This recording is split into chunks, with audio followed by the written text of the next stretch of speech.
सत्ता के भूखे लोगों को गणेश पूजा से परेशानी हो रही है। कांग्रेस और उसके इकोसिस्टम के लोग पिछले कुछ दिनों से इसलिए भड़के हुए हैं क्योंकि मैंने गणपति पूजन में हिस्सा लिया था। इन लोगों ने भगवान गणेश की प्रतिमा को ही सलाखों के पीछे डाल दिया। आज के इस अहम दिन हमें उन चुनौतियों पर भी ध्यान देना है जो देश को पीछे धकेलने में जुटी है। आज जब हम गणपति बप्पा को विदाई दे रहे हैं तो मैं एक विषय इसी से जुड़ा उठा रहा हूं। गणेश उत्सव हमारे देश के लिए केवल एक आस्था का पर्व ही नहीं है। गणेश उत्सव ने हमारे देश की आजादी में भी बहुत बड़ी भूमिका निभाई थी। जब सत्ता की भूख में अंग्रेज देश को बांटने में लगे थे, देश को जातियों के नाम पर लड़वाना, समाज में जहर घोलना, बांटो और राज करो, ये अंग्रेजों का हथियार बन गया था। तब लोकमान्य तिलक ने गणेश उत्सव के सार्वजनिक आयोजनों के जरिए भारत की आत्मा को जगाया था।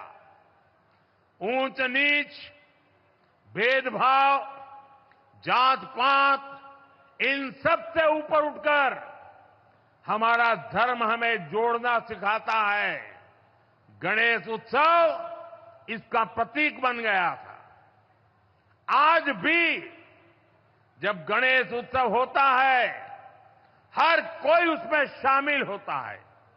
कोई भेद नहीं, कोई फर्क नहीं।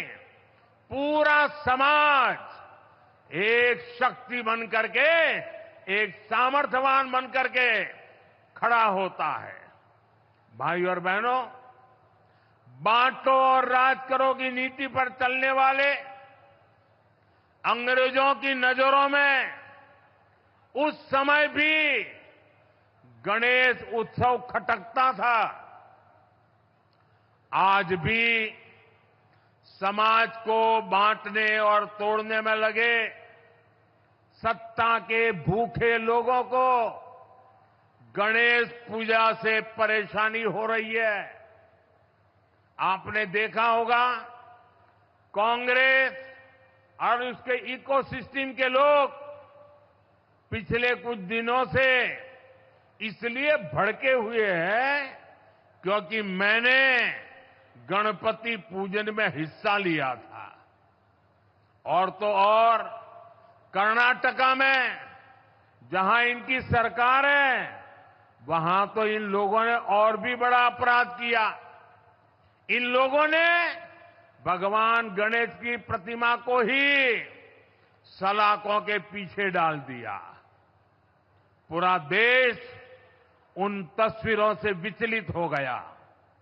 ये नफरत भरी सोच, समाज में जहर घोलने की ये मानसिकता, ये हमारे देश के लिए बहुत खतरनाक है।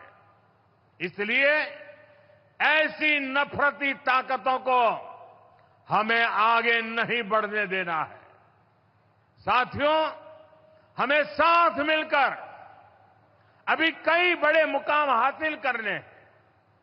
हमें उड़ीसा को, अपने देश को सफलता की नई ऊंचाइयों पर लेकर जाना है। ओडिशा बांसी करो समर्थनो पोइमो चिरऋणी मोदी रो अस्सा सारा भारत को ही वो सुनना रो ओडिशा। न्यूज नेशन अब व्हाट्सएप पर खबरों के ताजा अपडेट के लिए न्यूज नेशन के इस क्यूआर कोड को स्कैन करें।